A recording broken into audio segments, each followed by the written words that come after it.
Hello বন্ধুরা, আসসালামু আলাইকুম। উইথ রান্না চ্যানেলে তোমাদের স্বাগত। আজকে তোমাদের সাথে শেয়ার করব বুটের ডাল দিয়ে ডাঁটা রান্না। এখানে আমি প্রথমে 1 কেজি বুটের ডাল পরিষ্কার করে ধুয়ে নিয়েছি। আমি ডালটাকে পানি আর সামান্য হলুদ গুঁড়ো দিয়ে সিদ্ধ করে নেব। আমি ডালটাকে 80% মতো সিদ্ধ করে নিয়েছি।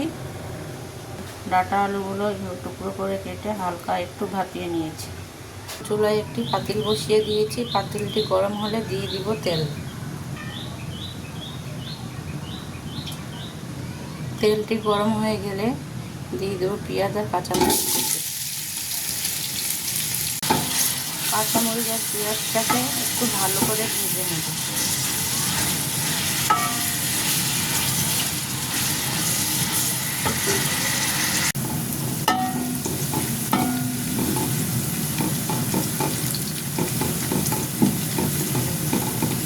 পেঁয়াজ আর কাঁচামরিচটাকে হালকা বাদামি করে ভেজে নিয়েছি। এখন দিয়ে দেবো সামান্য পরিমাণে পানি। দিয়ে দেবো হলুদের গুঁড়া, মরিচের গুঁড়া, আদা রসুন বাটা, পরিমাণ মতো লবণ। দিয়ে দিব গোটা 2টা তেজপাতা।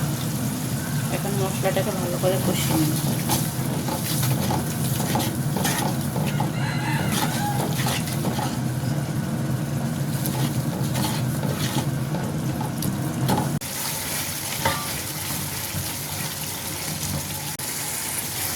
মশলাটাকে 4-5 মিনিট ভালো করে কষিয়ে নিয়েছি।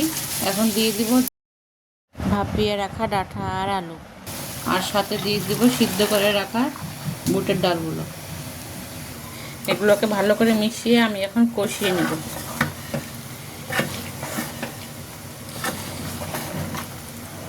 সামান্য একটু পানি দিয়ে মশলার সাথে আমি ডাঁটা আর ডালগুলো একটু ভালো করে কষিয়ে নিয়েছি। এখন একটা ঢাকনা দিয়ে 10 মিনিটের জন্য ঢেকে দিব। 10 মিনিট পর ঢাকনাটা তুলে নেব।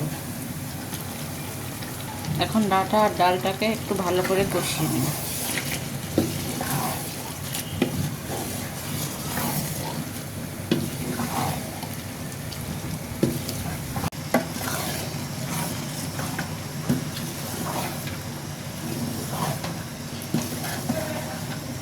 আর ডালটাকে ভালো করে কষিয়ে নিয়েছি। ডাল আর ডাঁটা দুটোই ভালো করে সিদ্ধ হয়ে গিয়েছে। দিয়ে দেবো এখানে পানি দিয়ে ভালো করে নেড়ে ছেড়ে দিয়ে রেখে দেবো বলক আসা পর্যন্ত। তরকারিটাতে বলক চলে এসেছে। এখন ঢাকনাটা তুলে নেব। ভালো করে ডাঁটার আলুগুলো বলক হয়ে গিয়েছে। এখন 1 চা চামচ ভাজা জিরার গুঁড়া দিয়ে ভালো করে মিশিয়ে নেব।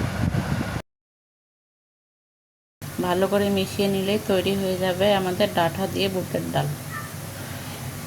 বন্ধুরা, তৈরি হয়ে গেল আমাদের ডাঁটা দিয়ে বুটের ডাল রান্না। রেসিপিটা কেমন লেগেছে? ভালো লাগলে অবশ্যই বাসায় ট্রাই করবে। আজ তবে এখানেই শেষ করছি। ভালো থেকো, সুস্থ থেকো। আল্লাহ হাফেজ।